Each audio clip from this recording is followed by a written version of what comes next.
Olá pessoal, sejam muito bem-vindos a mais um vídeo do Professor Global. Eu me chamo Vitória e hoje nós vamos falar um pouquinho sobre Pitágoras, a história dele, né, com os números e o seu teorema, por último, nós iremos abordar também.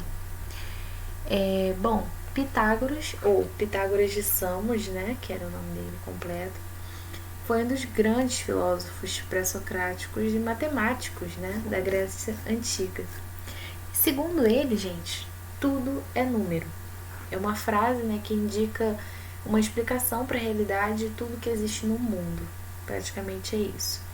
E a ele foi atribuído o uso da criação dos termos, né, filósofo e matemática. Bom,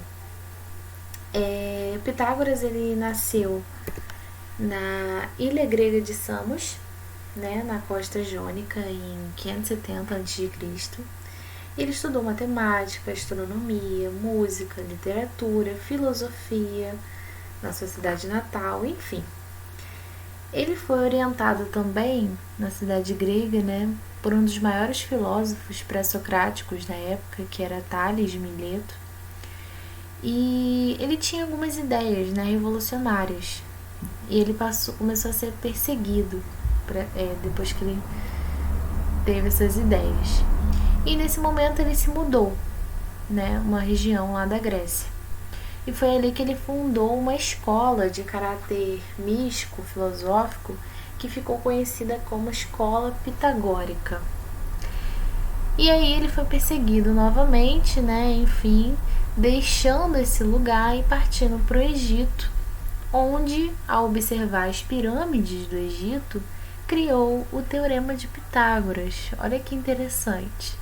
Ele era um bom observador, né? Ele faleceu também em 490 a.C., aproximadamente 80 anos por aí.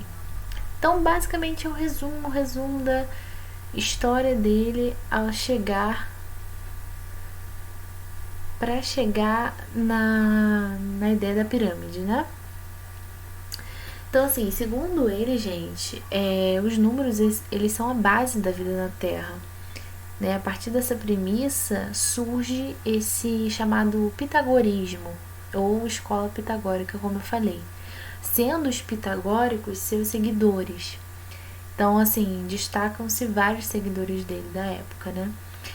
E na escola ele ministrou aulas de matemática, né, incluindo aritmética e geometria, astronomia, música, política, religião. Ele fazia um pouquinho de cada coisa. E segundo ele, os números eles representavam a harmonia e a ordem, ou seja, eles eram considerados a essência de todas as coisas. Essa teoria, né, de Pitágoras ele surgiu da observação entre a harmonia dos acordes musicais. Olha que interessante.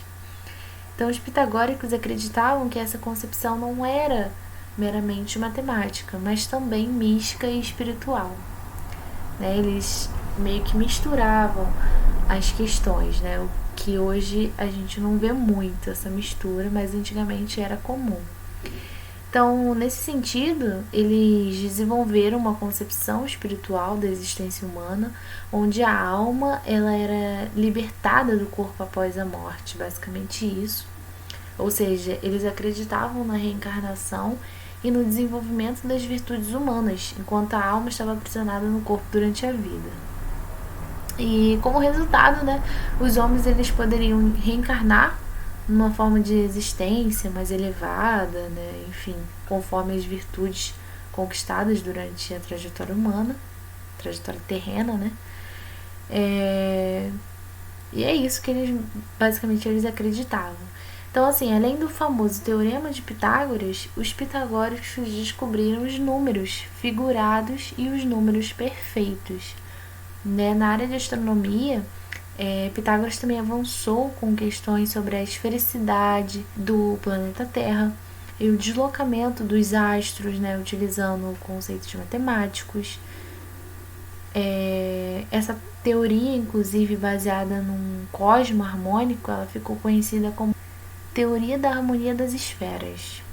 Muito interessante, né?